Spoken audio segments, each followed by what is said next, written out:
41A కింద నోటీసులు జారీ చేస్తారు పోలీసులు. దానికి సంబంధించిన బ్రేకింగ్ న్యూస్ చూస్తున్నారు. టెక్కల్లోని దువ్వాడ ఇంటికి వెళ్లారు పోలీసులు. వెళ్లి నోటీసులు ఇచ్చారు. జనసేన నాయకులు ఇచ్చిన ఫిర్యాదుతో నోటీసులు ఇవ్వడం జరిగింది. గతంలో పవన్ కళ్యాణ్ పై అనుచిత వ్యాఖ్యలు చేసిన దువ్వాడ శ్రీనివాస్ సంబంధించి ఫిర్యాదు చేశామంటూ కూడా జనసేన నేతలు చెప్పుకొస్తున్నారు. జనసేన ఆఫీస్ పై దాడి ఘటనకు సంబంధించి కూడా ఫిర్యాదు చేసినట్టుగా తెలుస్తోంది. బ్రేకింగ్ న్యూస్ చూస్తున్నారు. ఎమ్మెల్సీ దువ్వాడ శ్రీనివాస్ కి బిగ్ షాక్ తగిలిందా? 41A కింద నోటీసులు జారీ చేశారు పోలీసులు. టెక్కల్లోని దువ్వాడ ఇంటికి వెళ్లి నోటీసులు అందించారు పోలీసులు. జనసేన నాయకులు ఇచ్చిన ఫిర్యాదుతో నోటీసులు జారీ చేశారు. గతంలో పవన్ కళ్యాణ్ పై అనుచిత వ్యాఖ్యలు చేసిన అంశానికి సంబంధించి దాంతోపాటు జనసేన ఆఫీస్ పై దాడి ఘటనపై ఫిర్యాదు చేసినట్టుగా తెలుస్తోంది. మా ప్రతినిధి నాయుడు అప్డేట్స్ అందించేందుకు ఫోన్లో సిద్ధంగా ఉన్నారు. నాయుడు, 41A కింద నోటీసులు ఇచ్చిన తర్వాత ఎప్పుడు విచారించే అవకాశం ఉంది, లేదా నేరుగా అరెస్ట్ చేసే అవకాశం కనిపిస్తోంది అక్కడ? నెలలుగా కుటుంబ కలహాల నేపథ్యంలో కొట్టుమిట్టాడుతున్న వైసీపీ ఎమ్మెల్సీ దువ్వాడ శ్రీనివాస్ ఇప్పుడిప్పటికే జనావాసంలోకి వస్తున్న ఈ నేపథ్యంలో రాజకీయంగా ఈ రోజు మరో ఉచ్చు ఆయన బిగించుకుంటుంది అనడంలో ఎటువంటి అతిశయోక్తి లేదు. ప్రస్తుతం మాత్రం 20 రోజుల క్రితం జనసేన టెక్కల్ ఇన్ఛార్జ్ కిరణ్ ఇచ్చిన ఫిర్యాదు మేరకు 2 ఏళ్ల క్రితం పవన్ కళ్యాణ్ పై అనుచిత వ్యాఖ్యలు చేసిన వీడియో ఫుటేజ్ తో పాటు సోషల్ మీడియా ప్లాట్ఫామ్ గా పెట్టిన కామెంట్లు కూడాను ప్రూఫ్ చూపించి టెక్కల్లో ఫిర్యాదు చేసింది. అప్పుడే కేసు నమోదు చేసినటువంటి టెక్కల్ పోలీసులు మాత్రం అప్పట్లోనే దువ్వాడను అరెస్ట్ చేసేందుకు ఓ రకంగా వ్యూహం రచించి ఇన్ని రోజులుగా ఎందుకు తత్సారం వహించారో అన్న విషయం ఇంకా సస్పెన్స్ అని చెప్పుకోదు. కాకపోతే ఈ రోజు మాత్రం 11 గంటల సమయము ఆయన ఇంటికి వచ్చి ఆయన ఇంటి దగ్గర ఉన్నారని తెలిసి 41 నోటీస్ మాత్రం జారీ చేయడం జరిగింది.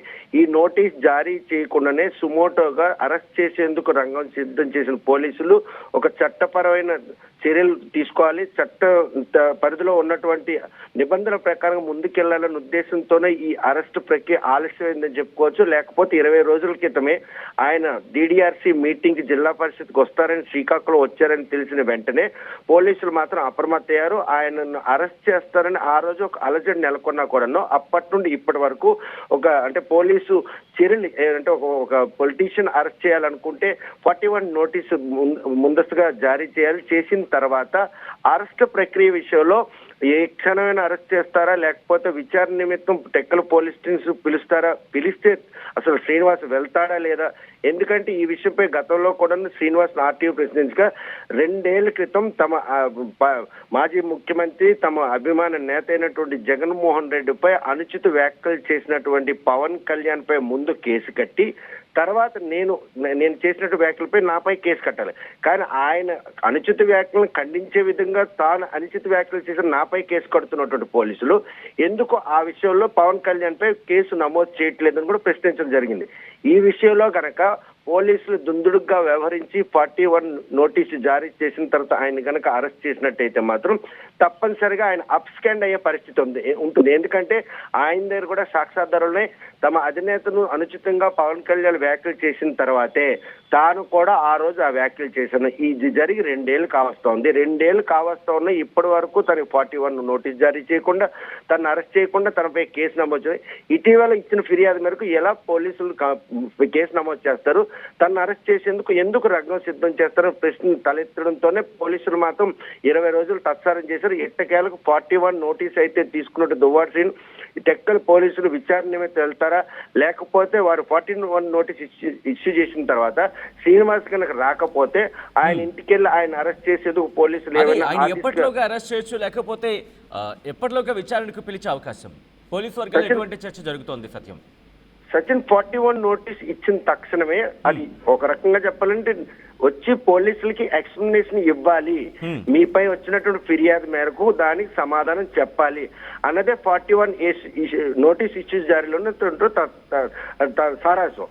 కానీ ఆ విషయంలో ముందుగానే దువ్వాడ శ్రీనివాస్ మాత్రం తాను చేసినటువంటి అనుచిత వ్యాఖ్యలన్నీ 2 ఏళ్ల క్రితం జరిగినవి, ఆ విషయంలో నా మీద ఎవరో ఫిర్యాదు చేస్తే 2 ఏళ్ల తర్వాత చేస్తే దాని మీద కేసు ఎలా నమోదు చేశారు అని శ్రీనివాస్ ప్రశ్నించారు కాబట్టి ఈరోజు పోలీసులు అంటే ఒక సిస్టమ్ గా వెళ్ళి ఈరోజు 41 నోటీస్ జారీ చేశారు. ఒకవేళ శ్రీనివాస్ కనుక వాళ్ళు విచారణకు పిలిచినప్పుడు అటెండ్ అవ్వకపోయినా లేదని కూడా 41 ఇష్యూ ఎలాగా జారీ చేశారు. తను ఎలాగా అరెస్ట్ చేస్తారు ముందే పసిగట్టినటువంటి శ్రీనివాస్ మాత్రం అరెస్టులకు తాను ఎప్పుడూ భయపడను, కానీ అరెస్ట్ మాత్రం చట్టపరంగా ఉండాలి.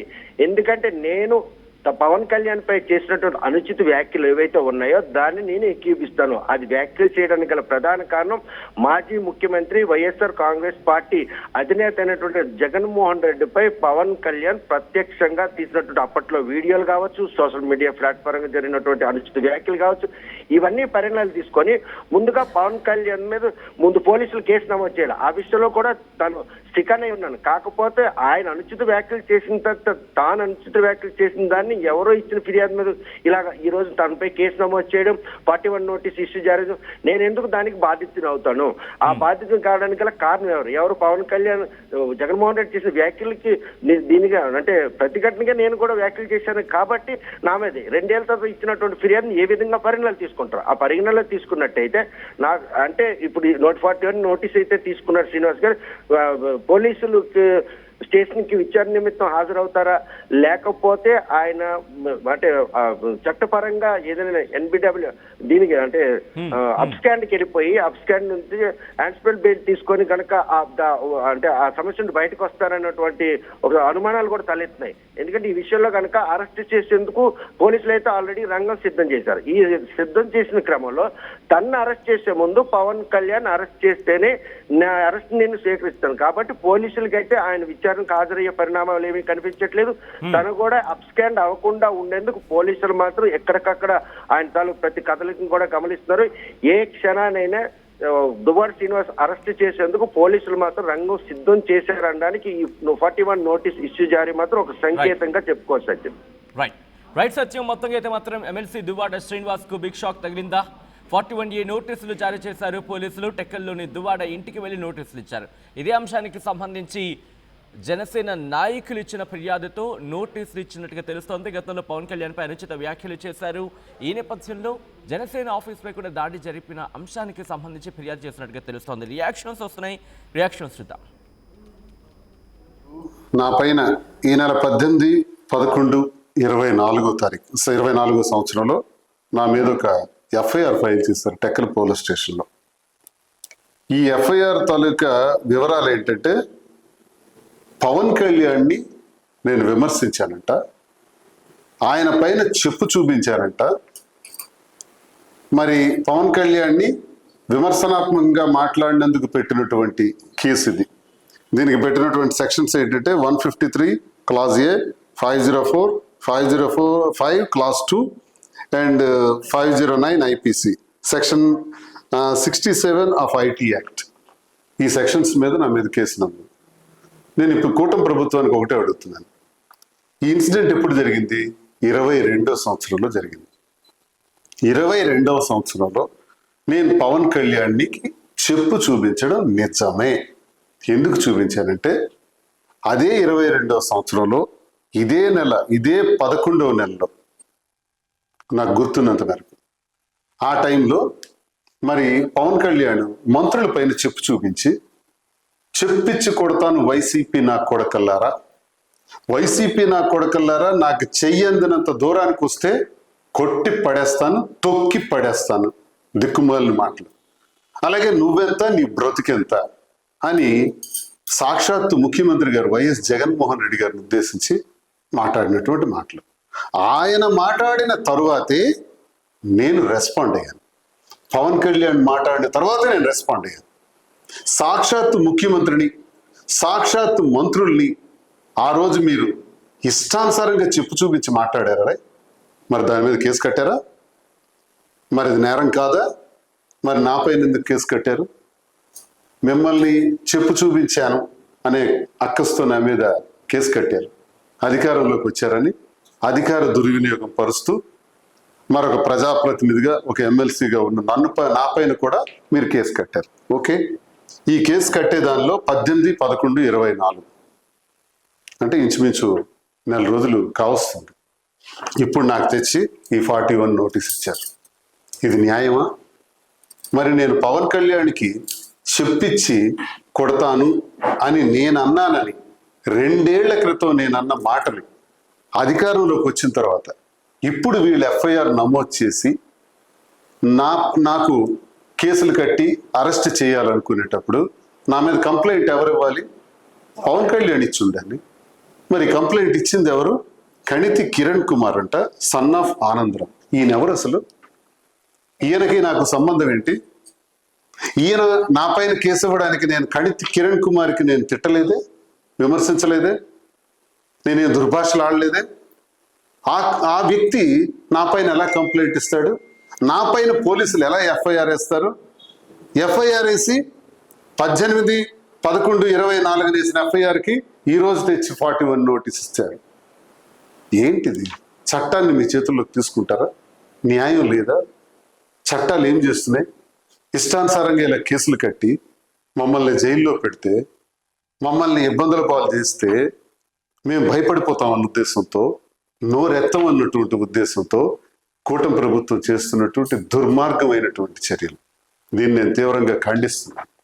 మీరు ఈ కేసులు కట్టడం ద్వారా మమ్మల్ని భయాందోళనకు గురి చేస్తారని అనుకుంటే, ఈ కేసుల వల్ల నేను వెనకడుగు వేస్తాను అని అనుకుంటే, ఈ కేసుల వల్ల ఇంకా నేను ఎప్పుడు మాట్లాడను అని మీరు అనుకుంటే మీరు భ్రమల్లో ఉన్నట్టే.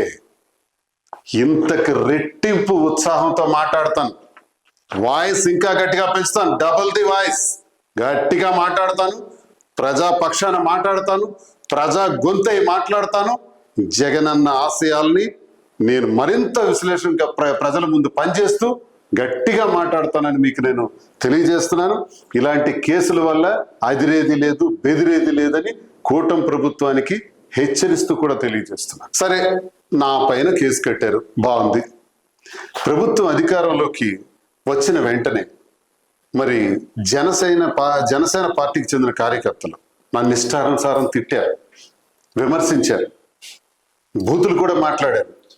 కొట్టేస్తామని, చంపేస్తామని, నరికేస్తామని, కారుతో కనబడితే కారుతో సహా తగలబెట్టేస్తామని నా మీద ఇష్టానుసారంగా మాట్లాడారే. సాక్ష్యాధారాలతో సహా కేసుకు పెట్టాను కదా. మరి ఎఫ్ఐఆర్ కూడా వేశామని మొన్న నాకు ఎఫ్ఐఆర్ కాపీ అందజేశారు. మరి వాళ్ళపై చర్యలు తీసుకున్నారా? అరెస్టులు చేశారా? జనసేన పార్టీ కార్యకర్తలు నా మీద తూర్పారా పడితే వాళ్ళకి నోటీసులు లేవు, అరెస్టులు లేవు. నేను 2 సంవత్సరాల క్రితం మాట్లాడిన మాటలకు మాత్రం నా పైన 41 నోటీస్, అరెస్టుకి సిద్ధం చేయడానికి ప్రయత్నాలు. ఏంటిది? మరి మొన్నను మాధురి కూడా చాలా రకాలుగా ఇష్టానుసారంగా మరి దుర్భాషలు ఆడితే తను కూడా 2 కంప్లైంట్లు ఇవ్వటం జరిగింది. దాని మీద ఎఫ్ఐఆర్ వేశారా? ఆ రసీదులు ఆ రోజైతే మాకు ఇవ్వటం జరిగింది. ఇప్పటికి కంప్లైంట్ ఇచ్చి 15 రోజులు అయింది. ఎఫ్ఐఆర్ ఎందుకు వేయలేదు?